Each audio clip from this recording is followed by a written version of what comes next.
The following video is some footage from back in December when Josh and I went and worked with Thames Reach.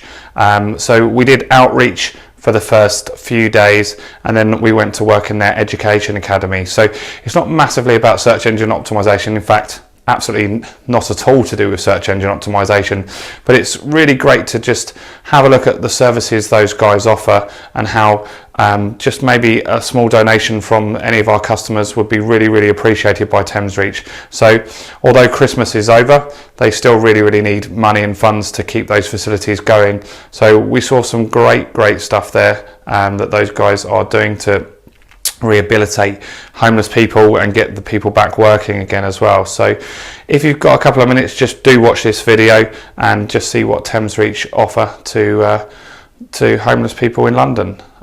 We hope you find it useful, and we've also put a link below, so if you've got even £5 would be great. Please do make a small donation to this really worthy cause. Thank you very much.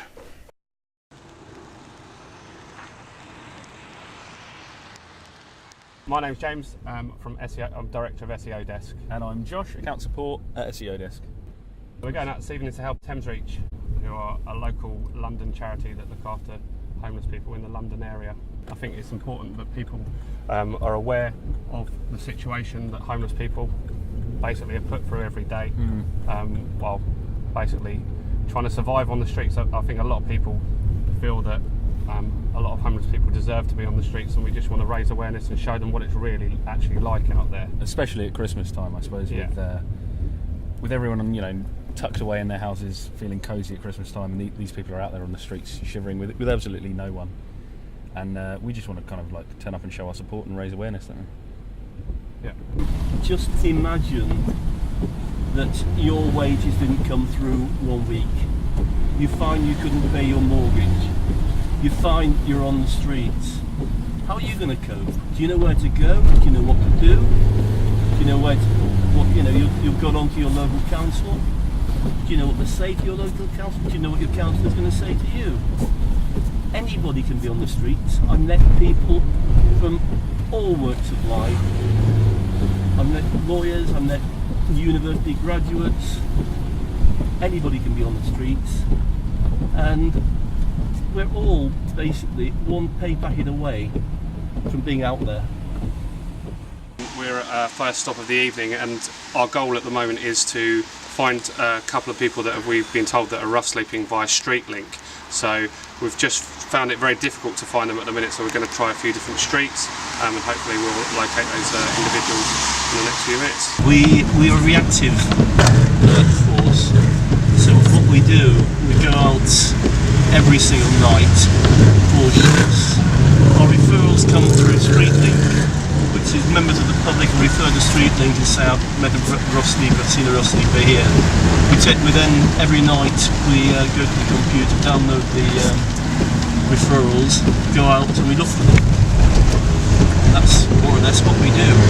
The life expectancy of a rough sleeper has been estimated on average as being mid-40s.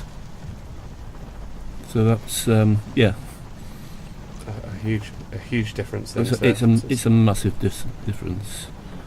If people can get off the street, then they can get help and get treated. That's one of the important things about No Second Night Out. It means that there's an opportunity to get people off the street quickly before they can actually get into a street lifestyle. And a street lifestyle, if you're sleeping, well, you can see what the weather's like here. If you're sleeping out in weather like this, it's going to be pretty tough on your body. It's going to be pretty tough on your body.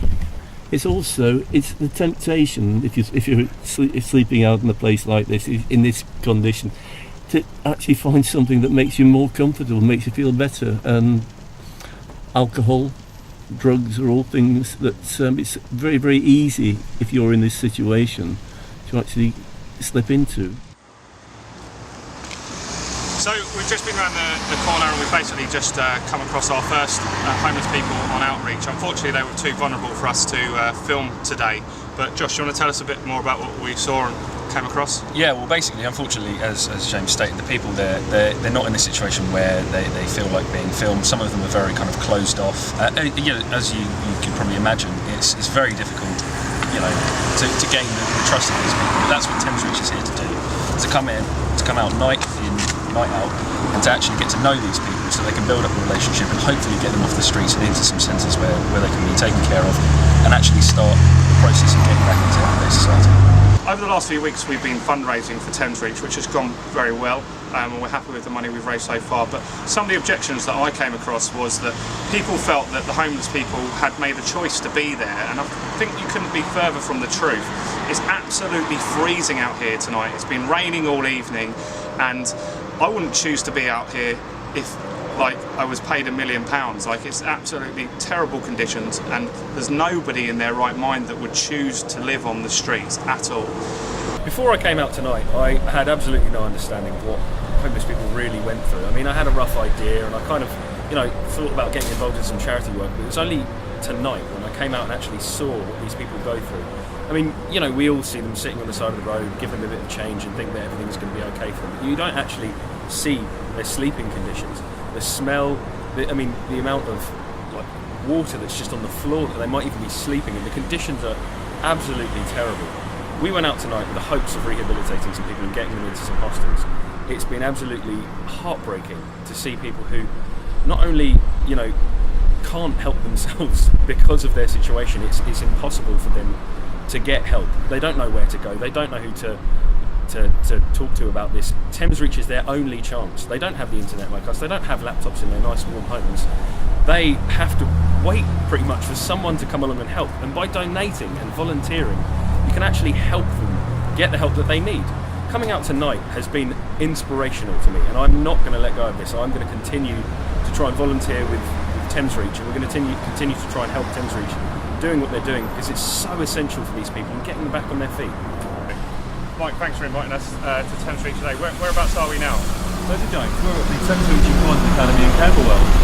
It's a place that we're hoping that hundreds, in fact thousands of long-term unemployed, formerly homeless people will be able to get training, get advice, and get back into work. So okay, let's show you around and see some of the facilities we've got here. Great, let's go. Come on through. So we're in a renovated building with steps. All the insides. 20,000 square feet. It's been thoroughly renovated, and it's a beautiful place for formerly homeless people and local people to come and get the skills they need to get their lives back on track. Okay, so this building is after, the first few days we were out on outreach, and the point of this building is once they've had outreach and they know a bit more about the service you offer, they come here, so hopefully to... For us, I mean, homelessness, it's about helping people escape homelessness, get off the streets. But getting them off the streets isn't just about providing a roof over somebody's head. It's also about giving them the things that we all take for granted, helping them to get new skills, get training, do all the things that will help them get their lives back on track and become valued members of the local community themselves and give something back. Okay. So we'll be meeting quite a lot of volunteers today, so we'll be meeting people like Derek. Now, the exciting thing about Derek is that, he's volunteering, but he's also found work with us, and we're very much committed to helping formerly homeless people get back into the workplace. I'm Derek Smith. I'm a relief worker for Thames Reach, also a volunteer, and I've been with Thames Reach for about a year and a half. How I became homeless was I started a course, higher education, university, and I was doing telecommunications and computer network engineering. And what happened was, during the final year, I realized I wasn't able to finance the course because due to rent arrears and stuff, I needed a job, or a part-time job, to continue. So I ended up dropping out of the uni, and housing benefit refused to pay for me because of that, and I lost my flat, and that's how I became homeless. I got used to life on the streets. I knew where to be by certain times, and there were open sort of day centres and stuff like that. You could go in from 9 o'clock in the morning until about afternoon, and once it's afternoon there's loads of places you could go. So I got into the habit of a homeless person, and only one day when I was actually sleeping rough, that Thames Reach worker who was working with St. Martin's in the Fields met me and said, well, would like to try and help you. Do you want to help yourself? At the moment I didn't really feel like it, everything was routine and stuff like that. But then I thought about it and decided that the next step was to go into the St. Martin's Day Centre and just see what's available for a homeless person. Okay, so I mean, what's happened to you now? What's the journey been for you since then? Okay, well, the journey has been I've actually been offered a place by Thames Reach, well, obviously workers, other organisations working with Thames Reach. So now I'm in accommodation, and I actually was volunteering for Thames Reach for some time and was offered a contract with Thames Reach, and I'm even doing a course, actually the same course I was doing back then when I dropped out of university. Come on through. This is where a lot of our services are operating from, and I'd love to introduce you to Lucy. Hi, Lucy. Lucy is running our volunteering into employment service, so if you can just give us a brief summary of what you do, that'd be fantastic. So volunteering into employment, the idea behind it is that for service users who want to get back into employment but perhaps don't have enough skills or experience or confidence to get back into the workplace, we find them a volunteering placement for up to 6 months, and then they will work with the employment and resettlement team throughout that placement to find paid employment. And how many people do you hope to get through this programme, like in a month or a week, or how long are they here? It runs every quarter, and ideally we'd like around 10 people. So normally you get about 15 to 20 applications, and then, you know, as it does, people drop off sometimes. But yeah, we'd like to go through it with about 10 people through the training, which is 4 days over 2 weeks, and then into a 6-month volunteer placement. I mean, hopefully timelessness should just be a temporary blip in someone's life. Yeah. If we can give them skills and they can find work, then homelessness hopefully is a thing of the past and they can move on successfully. Your donations are vital to Thames Reach. Josh and I have seen firsthand the impact that those donations have on ex-homeless people, and basically facilities like this are vital to get people back into society. So if you can, please make a donation to Thames Reach and help them keep this centre open and help more people in the future.